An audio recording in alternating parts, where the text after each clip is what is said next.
Hi, this is Carlo at 4GQ TV. I have a very special guest today. I have Amie MacKenzie, and hopefully I pronounced your last name correctly. I'm Yeah. bad with last names, so yeah, thank you for coming on and talking to me. I'm very excited to talk to you about your career and where you are. Yeah, it's fun to be here. I love doing an interview. I meet interesting people, so I may have some questions for you as well. Oh, nice. I like that. The reverse role. I like Yeah. that. So, how did you get started with acting? Was it something you started in your childhood and you just took a liking to it, or is it like a later on in life kind of thing? Yeah, well, a little bit of both, honestly. I always knew it was something that I loved to do and something that I could do, something that seemed where I seemed pretty comfortable in those environments. I did a lot of theater when I was young and put on shows in the neighborhood and all that stuff. And but my family, I grew up in Wyoming, and my family, I think, just had no clue that that would be a career path. It just never crossed anybody's mind. So I went to college. I kind of thought I was going to major in theater, and then I didn't really connect with the theater department, and I got a math degree instead because, that's what you do. And then at the end of college, I was like, oh, but I kind of want to be an actor. So I auditioned for some MFA programs. And I got into one in New York, didn't love it. So then I came racing back to the west of the Mississippi, and I just started working. I was working as a high school math teacher and doing theater in the summers, and usually one big show a year. And then that just sort of started all of my sort of middle adult years. I really did something else, and then did theater on the side. And then there was about 10 years in Denver where I made a living as an actor doing commercials and anything that I could get myself into. And I had a couple businesses that were acting related. And then I hit the point, I kind of hit the wall with my kids. I got really sick in 2006, and I was a single mom, and I was running around doing 10 different jobs. I was gone a lot at night. And so I got my real estate license, and I started doing that ever since 2006. And then I could keep the performing jobs that either fed my soul creatively or paid really, really well. So I did that until my kids were out the door. And then as soon as they were gone, I started auditioning outside of Colorado, and kind of right away started booking. My first thing was IMDb. The first TV thing was Better Call Saul. So I kind of right away, and I always had a feeling that film and TV would kind of be a good niche for me. We just don't have a lot of that being done in Colorado. So I had to wait till I could travel, till I could get out. And so then it's been kind of an interesting ride since then. It's been really great. So it sounds like your life story, in a sense, is kind of like good advice for a lot of actors out there. Make sure you have backup plans in between. And I see that with your being a math teacher with real estate license, and then also staying creative on the side where you can, which is that's really cool. I think Yeah. a lot of people go into this and they either like hit or miss, and if they don't hit, then they just give up on their dream. But I'm Yeah. glad to see that you haven't, and you've been involved in some pretty epic projects here. I'm Mhm. looking at your IMDb. I see 1923, which is really cool. I see, I'm going to say the name wrong of the show, even though my wife loves it, Elsbeth. Elsbeth, yeah, yeah, I see you there. Dexter Original Sin. That's like a huge franchise to be part of. yeah. And I mean, there's just so many cool things that you've been a part of. Now, what's it like for you going on these sets? And let's just say, for example, Dexter's Original Sin. Yeah, that's a really great question. And I going back to your point about having a backup plan and having, I do think that's such good advice. I certainly know people that kind of sold everything, dropped everything, lived in their car, really, really roughed it out until they started making it. And I think that that's a possibility. But I found for myself, if I went into every audition kind of terrified, like, oh, I need this paycheck. I didn't enjoy the auditioning as much. 90% of the job is auditioning, right? So you've got to enjoy that. You've got to enjoy the audition just in and of itself. So anyway, I think that is really good advice, and I think that was a sort of smart comment because it is good for people to think about. But anyway, going on Dexter Original Sin, I mean, come on, it was so great. Christian Slater, I worked with him. He's just great. He's exactly what you'd think he would be. He was total pro, like took the work really seriously, and then having a blast the whole time he was doing it. And the two young leads in that, that's so hard to step in and play people that are already iconically established and to come in and make it your own. And they both did. And they're up for a second season. So they should be rolling here pretty soon. But it was really fun. It's a little nerve-wracking, to be honest, to come in as I think I had 3 days on that. And so they've all been working together. They have this shorthand. Everybody knows each other, and you're kind of trying to find your way, both just physically, like, wait, where's base camp, and and then also getting the feel for people and figuring out like how much room there is for play, how much room there is for improvisation. Are they going to be really word for word? And every show has a feel, has a style, has a pace. And so to jump in and figure that out on short notice but it's kind of part of the fun. So when you were working on Dexter, did the other actors, even the ones that didn't have to interact with you, was everybody still on set watching? What was that like? I know some sets everybody comes out, some sets people are in their trailers or eating, so I wasn't sure. Yeah, yeah, it was very much just the two kids, Molly Brown and Patrick. Oh God, why do I always forget his name? Oh my gosh. He's got a very ordinary name and he's not an ordinary guy, the guy that's playing Dexter. He's amazing. But they were there because I was in the scene with them and Christian Slater. So we interacted a lot. And then Nurse Mary, I don't know if you watched it was the pilot of that series.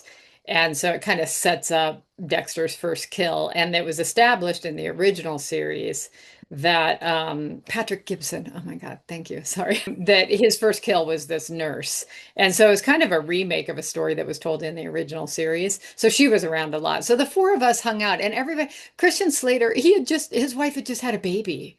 Oh Uh, wow. like literally in the days before we shot. And so he had been flown out to New York for the weekend and then back. And so he was a little tired and he hung out with us a little bit, but there were times where he'd kind of disappear if they were setting up the camera.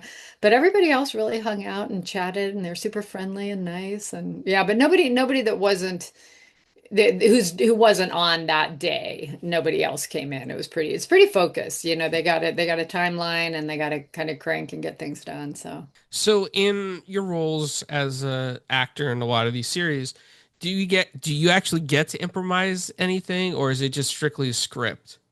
it's usually a little bit of both. It's usually a little bit for auditions, I really like to be word for word, but I don't worry about it. If I tend to transpose little words a lot. So if I do that in an audition, I don't really worry about it. But going into a shoot, I like to really know the words on the page. And then secretly, if there's something that I feel like is worded a little bit awkwardly, or I might say it a little bit differently, I might have another option, or it might just slip out, a different way. Sometimes I catch it, sometimes I don't. And then sometimes, like I just worked on The Cleaning Lady, that's one of my most recent ones. That day was really fun. We did our whole scene, and then it was right in the middle of the episode, so it had sort of a punch at the end, but not too big. And I'm shooting with Martha Milan. She's great. She's just a really live wire actor. And so we got it exactly the way it was on the page. And then the camera was all set in an angle that the director liked. And she said, let's just do a couple for fun, see how you guys would end it. So we got to have fun playing with the ending, kind of sticking it to each other a little bit. And that was great. I love it when that happens, when they say, okay, we got what we need from you. And we got 10 minutes. Do you want to do it again for fun? And then another improv story, I just worked on Mountainhead with Steve Carell and Jason Schwartzman. And there's a whole part of it where I am outside, I'm seen outside from the perspective of three of the main characters. And they're watching me and I'm just talking. I'm just talking and kind of telling one of the characters kind of what's what, and they're commenting on it. They're like, ooh, she looks angry, what are they gonna do? And so Jesse Armstrong, who wrote and created Succession, was directing this and wrote this. And he said, you've got all that time talking out there. You can improvise, say whatever you want. But I also wrote this page of dialogue for you if you want. So I'm frantically looking at it with Corey Michael Smith. We're trying to like see. And we ended up doing some of what was on that page, but a lot of it we were just making stuff up. And I tried to stay really, really, really in the world of the script, making up things that were actually in the, but that was pretty intense. None of it got used in the film, but you see me out there talking and talking and talking, and I'm just making stuff up. Yeah. So was that a scene where you actually got to like, I mean, work across from Steve Carell? Was he on set with you? Yeah, I met him very briefly. All the four main guys were there. So yeah, that I just described the way the scene works. So my main scene face to face was with Corey Michael Smith, and he was great. So we shot that scene for probably at least half a day. We were working on that. But then the part where the guys are upstairs and they're watching us, they shot all of that. We stayed outside for some of it, but then some of it we were inside. But we were hanging out in the house the whole day and I met all of them. I chatted with all of them a little bit. But again, like it's very you're not like at a party scene, you can't just so every now and then you'll have like I've had some really wonderful surprise downtime with people. Like when I worked on MacGruber, we had a weird hour of downtime. I don't know what they were doing. And Will Forte wasn't working that day, but he happened to show up. And I just chatted with him for like 45 minutes and we were laughing and he was great. He was great. So every now and then you get something like that. But this one was, I mean, they shot it. Have you read the timeline on Mountain Head? They shot it No. in probably 3 weeks, maybe a month in March and early April, and it just dropped last Oh wow. weekend. So they were like, there was not a lot of like I was getting my fake nails stuck on my hands. The last one was getting pressed onto my finger as I was walking to the set. Like it was like it was super fast. So that one was kind of a time crunch. Well, it does seem like that a lot of projects, I want to say since post-pandemic, have been a lot quicker than they used to be. It's like they want to get these films out there, whether it's to the theater or to streaming service. So it just seems like the machine's moving faster with that. I agree. I agree. I remember one of the first series I did, it took like a year and a half for it to make it to usually about a year is what I think, but I've had them be 2 years. And some of that depends on like how they want to time it. Like they might want to really do a big press tour or premiere party or something to really call attention to it in the weeks before, and it's getting those actors availability. So sometimes that's a factor. But yeah, some of it's so fat. Like the cleaning lady, I shot in February. Is that right? January or February, and that just dropped. My episode just dropped. So that's pretty fast. Oh wow. Yeah, I'm gonna have to go watch these, like go back and watch, especially Dexter, to see your role in that. Like I just think it's really cool to see you in all these projects. They're so, oh man, these are such big projects in a sense, and it's good to see you doing them. Have Thanks. you have you ever been okay, so I've watched The Studio lately Yeah. with Seth Rogen, and now it got me thinking, right? Because have you ever been on a set where maybe like, and you don't have to say the set, but where people are like nervous because the big wigs are watching? I've never heard of that happen, but I'm curious now after seeing The Studio. Yeah, so it's so funny for me because everybody kind of feels like a big wig to me because I feel like everybody knows more than I do. I say I'm often the oldest person on the set with the least experience and the most questions. So I always feel like no matter like when I showed up on Better Call Saul, just the guys that play the cousins were, it's like, oh my God. And Mark Margolis, who plays Hector Salamanca. It's like, oh my God, these people are here. So I'm always like a little bit in awe. But I have um, been on sets where there is some tension and you can't tell what it is sometimes. And I wonder if it's that, like maybe there's someone who I don't even know. I just worked on a really crazy show that I can't say anything about. And the showrunner and creator of the show, who I know just from IMDb pictures, I know who he is and he's impressive. But he was there and the feel of everything changed a little bit, and I didn't know who he was. And then at the end of the day, I was like, oh, that's yeah, things were a little more on point or something, you know. It was like, yeah. So I think that does happen, but I don't think I've ever been on a set. If I have, I wouldn't know it. Where like the studio head comes and kind of throws their weight around. And also, I'm blissfully protected in terms of I'm just there to do that job. I don't have any other responsibilities beyond that. So nobody's going to pull me inside and say, "Hey, we need this or we need that," or I'm just there doing that little thing. So, What would you say is the funniest thing that's ever happened to you while filming? Like, has there been any funny moments, fun moments, bloopers? um, yeah, I'm trying to think. I might have to think a little bit on that one. I told this story recently, but I thought it was kind of funny. I When I auditioned for Dexter, the character was a doctor, and that the prequel takes place in 1990, say early 90s, late 80s, somewhere in there. And so this character is a female doctor in her 50s in 1990.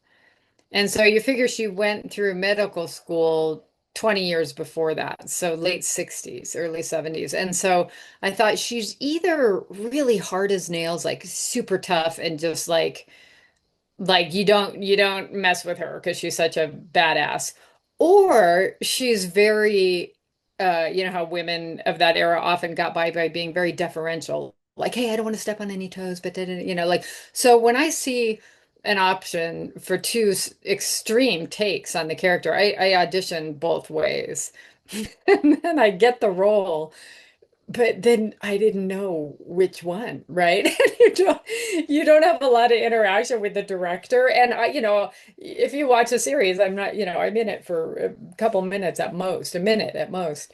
But it's kind of a cool scene, and you don't get to discuss your character, or you just show up and do the thing you auditioned to do.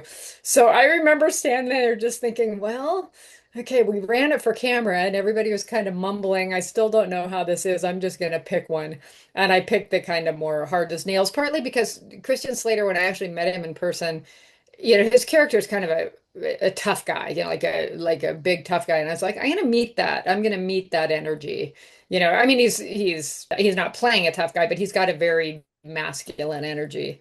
And I was like, I'm gonna match that. I'm gonna be like, dude, like they put me with you for a reason. Like, because she's kind of telling him what to do so he doesn't have a heart attack again, and she doesn't mince words. And so I guess I was right, but it was like, wow, I don't even know. I don't know what character I'm playing today. Somebody tell me. That was kind of crazy. Now, with your real life experience, like your jobs being a math teacher and real estate, have those played into your characters at all? Like, have they helped you in any of your roles that you've done? Yeah, and that goes back a little bit to what you were talking about before about having a backup plan, I think it's not only useful because if you have a sort of stream of something to at least partly pay the bills, you're going to be a lot more relaxed and comfortable when you audition, when you go to work. But also, it puts you in touch with life outside the industry. And I think because I've had so many different facets to my life, I feel like I have a broader understanding of human nature and, the way people behave. And boy, real estate, nothing gets people riled up more than spending a lot of money and the concept of home. And I've seen some unbelievable bad behavior from human beings. It's just fascinating to watch, and it's so unfiltered and then you have to, I think there's so much that translates in real estate. You have to be so creative. You have to match tone. Like I will not right now, but a lot of times I'll have clients that are so different in the way they communicate that I'm playing a different role all day long. With one, I'm really cut and dry and just the facts, and with the other one, I'm like, oh, I know it's so hard. Oh, come here, I'll come, I'll hold your hand. So you're playing all these different roles with different people. So it really does um, just give you a good glimpse into the human condition to do something other than just be in the industry. So. Now, when it comes to, let's say, your role in 1923, I find that show interesting because, the wardrobe and the time period. So, getting into character for that show, did you like go through a special wardrobe? What was that like? You asked the golden question, man, because it's a story I love to tell, and nobody ever asks about that. But I think wardrobe and hair and makeup people are such an integral part of any success I've had in creating a character. Because I do some semblance of it when I audition. I try to, just a pared down version, whatever I think the character looks like. But for 1923, first of all, I got the role and I was so excited. And then they wanted me to fly out on a Thursday and shoot on a Tuesday. And my son was getting married on Oh, Saturday. I was like, bummer. I was like, oh, but I knew the shoot day was after the wedding, so I said I'd be thrilled to do it, but I can't leave until Sunday night. So if that works for you. And so then it was agonizing and I didn't hear anything for like 6 hours. And finally they called back and they said Sunday morning.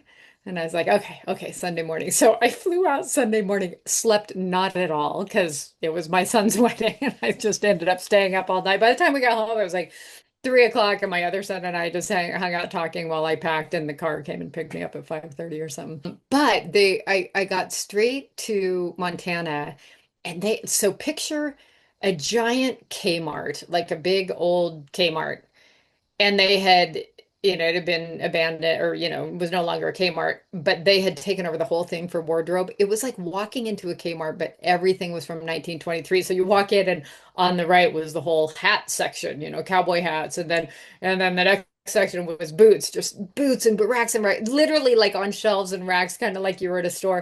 And then we got back into the corner and I tried on 5 or 6 of the most beautiful. I played just a plain like administrator, just this awful, awful, pinched, mean little woman. But she was in a suit, and I tried on 6 suits that were all made in the 20s, and shoes made in the 20s, and I just felt like, oh, I shouldn't even be in the same room with these things, let alone touching them. And then so then you try on a bunch of stuff and you don't know what you're going to wear until you show up on set and it's hanging in your trailer. So I put everything on, like down to the skivvies, the stockings, the shoes, everything was made in the 20s. So you look like that. Then you get your hair done. And I walked out of my trailer and I was like, I have no choice but to be that person. It was so extraordinary. It was so extraordinary. And when people are working at that high a level and you get invited to come play there, it really elevates you. I just feel like I would not have been able to do the job I was tasked with if things had been shoddy. If I sat at my little desk and there were just pens and quills and papers and clips and all these, a million things. I don't think the camera ever shot from behind me to see that stuff, but the set designer had gone to painstaking length to set up this beautiful space for me. And I was like, okay, okay, this is going to happen now. Just the world is created and you just kind of slide in. So it was pretty magical. wow, that's an awesome story. Like the fact that you still made your son's wedding and then still made it to the shoot, that is that's time Well, crunch right there. I was very grateful they said yes because a lot of times I've either had a conflict and I've had to give it up if you want to be in it. They don't work around us, especially at the level that I'm at. So I was grateful that they were willing to work around my schedule at all. And it worked out, really honestly, if you're shooting on Tuesday and you're flying in from out of town, it's not unusual to just get there a day or two before. But they were like wanted to do the wardrobe fitting on Friday and then I don't know, have an extra day. I don't know. They wanted to pay for a hotel for longer, I guess. I don't know. When it comes to I mean for you these days, like acting and you're sending in your auditions, do you do a lot of auditions from home or do you go to an agent's office? This is my self-tape background. Yeah, I audition 100% at home now in front of this wall. I just did a shoot in LA and I had auditioned for the show once and then they brought me in for a different role a couple months later. And that one they did live Zoom auditions. So you get a Zoom link and you audition that way. So the casting directors, and so those are always fun because it's the most like being in the room. But then it's a bummer because when I booked that one, I wanted to go back and watch my audition, which I often do. Like I'll go back and watch and say, so this is what I booked. Kind of want to mimic that. But you can't if it's a Zoom audition. So yeah, it's either here, virtually, self-tape, or it's full, Zoom kind of in person. Interesting. Yeah, I've heard that self tapes have become more popular lately. Yeah. So that made me think of it, and then I saw the gray plain wall behind you. I was like, oh, that's perfect for that. That's great. Yeah, it's great. It's so nice. And it really, when I first started doing this, I started auditioning in New Mexico, which is, just one state away. And New Mexico, they were doing a lot of self-tapes at that time, even before the pandemic. But New Mexico was one market where they really wanted you to be in person. So if I got an audition, I would drive down there. Um, and then after I got to know all the casting people there, occasionally I could say, "Hey, it's February in Colorado. There's a blizzard. Can I self-tape this one?" And if they knew you, they would let you. And actors in Colorado were being put on tape by our agents here for shows down there, but very rarely did anybody book from that.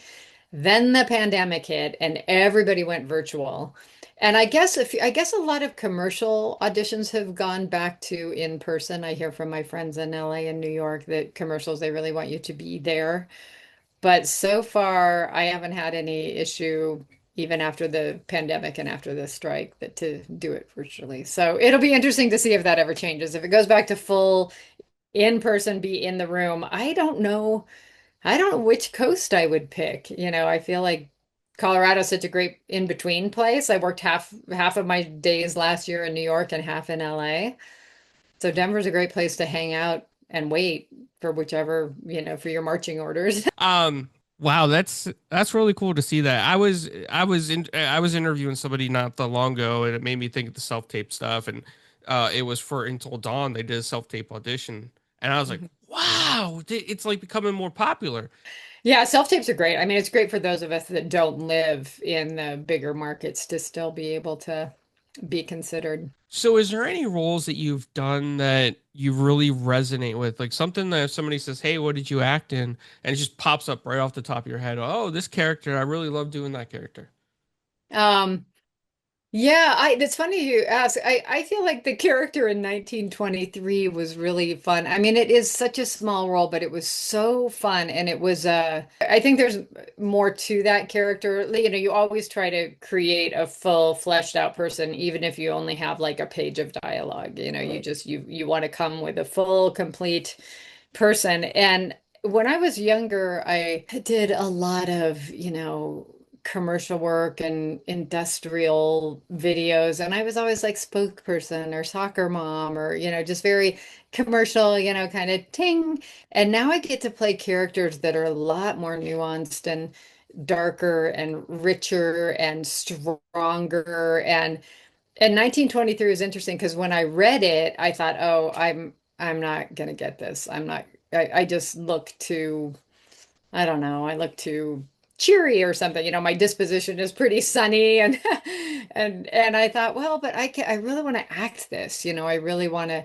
And so my audition turned out great, and it was so great to be validated by getting picked for that. And then stepping into a role that was so different than I'd ever been cast in before. And a little bit this from then on, I like the Dexter character, the kind of badass doctor. I never booked doctors until I hit a certain age, and then it's like, okay, now I've got the gravitas and the life experience, and I can intimidate people now, finally.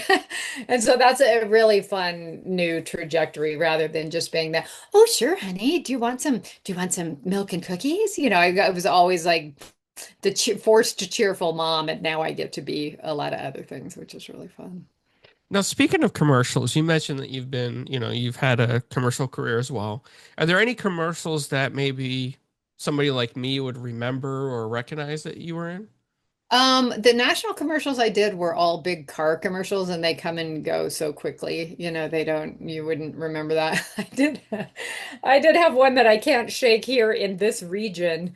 If you're from west of the Mississippi, there's a organization here called the Kemp Foundation, and they provide support for families and victims of child abuse and parents who need support. And it's just a great nonprofit. And I did a PSA for them. This was like 20 years ago, probably, where I played a stressed out mom in her business suit, and she's got a little girl in the grocery cart. And they're next to the car, and the mom's trying to load the groceries in, in her heels and her suit, and the daughter's misbehaving and whining and yelling, and the mom's just saying, "Not now, not now," or I'll get, whatever. And then the little girl starts kicking her, and she yells at her and raises her hand like she's going to hit her. And somebody comes between the two cars, in the parking lot and says, "Hey, it looks like you're having a hard day." And so the PSA is, don't judge, be helpful. That thing aired for, oh my God, like for 2 years straight. It was nice because it kept rebuying. So when you do a non-union commercial, you don't get guaranteed residuals. You get a buyout. So they buy it for 6 months. Well, it bought again, then another 6 months, then another 6 months. Then it started buying in other markets in other states. And it just got picked up in Iowa. It just got so I would go. It was right when TSA, you first had to start going through TSA, and oh my God, I'd be traveling with my kids, and TSA, it's happened on more than one occasion where the TSA guy would be, "Dude, you look really familiar. Do I know you?" Like, no, I don't think so. Are you on TV? Huh? No, I can't imagine what you'd be talking about. So that was a little bit, not maybe not the one the acting was good. The acting was okay, I think, but not what I want to be remembered for. Is so funny. Oh wow. That sounds like a stressful commercial. I mean, like it had, don't get me wrong, it has its purpose and it is a good cause, but it sounds like a stressful situation for sure. Yeah, yeah. And I had a bunch of commercials at that time that ran that people would recognize me for. Oh, Qdoba? Do you have Qdoba near you? It's like a Chipotle, but I think it's started in Colorado, but it's everywhere now. But we did all those commercials for Qdoba for 10 years were done in Colorado, so I'm probably in, many of those. But So this is the part where I'm going to ask you if there's anything that you could talk about maybe that is, coming up that you could just say the name of the project for people to watch for, things like that.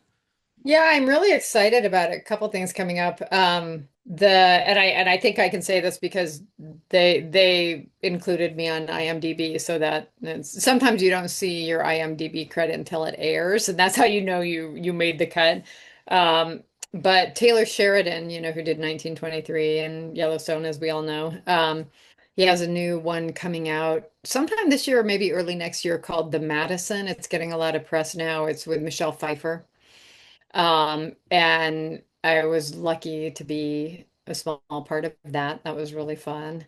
And man, I would work on a Taylor Sheridan project every day if I could. He's great. He's a great storyteller, and he 1923, that story about 1923, that's the reason a production is that well fleshed out is because of the creator, the person who. So everybody's working at a level that's really impressive, and it's fun to be a part of it. So the Madison was no exception. It was really fun. Completely different world than we've seen him do before. So it's going to be fun to see what he makes of it. I'm excited for it. Now that you mentioned it, it's from the guy from 1923. I am Yeah. definitely going to keep an eye out for this. It sounds Yeah. exciting. So, oh, I Yeah. can't wait till it drops now. I I can't wait know, till. I know. Well, and I'm just excited. Like he's done so many different worlds, right? Like Tulsa King and the whole Yellowstone, Western, both 1883 all the way to the present. I think he's got that down. He's kind of known for that. And Hell or High Water, his film, which was Academy Award nominated. So the Western kind of genre he's gotten down, even though even that's a broad, there are a lot of different facets of Western, but he's got that down. He's from Fort Worth, so he kind of knows that world well. But then you look at like Lioness, which is so different. And then the Madison, like it's going to be crazy. This very wealthy New York family ends up relocating to Montana for some reason. So to see how those worlds kind of clash and are represented, it's going to be really interesting. Wow, I didn't even know he was involved with Tulsa King. And now that you mention that, it sounds like he's very good at making things work because Tulsa King was so unique in the sense that it was Stallone from like New York Yeah, and making it in, the Midwest. Oh, that's yeah. Well, That's and crazy. Landman, did you see Landman with Billy Bob Thornton? Oh man, he's so good in it. He is so good. He's just always good. But Landman, it takes place in Texas on, in oil country. So it kind of has the Western feel, but it has nothing to do with ranching. It's all about the oil industry and big money in oil. And boy, the research he must do to kind of immerse himself in who are the players and what do they like and what motivates them and how do they talk and all that. It's impressive. It's really impressive. And he's so prolific. I mean, it's like every time you turn around, it's like, I don't know where he gets the energy. I want his energy drink recommendation. I can't blame you.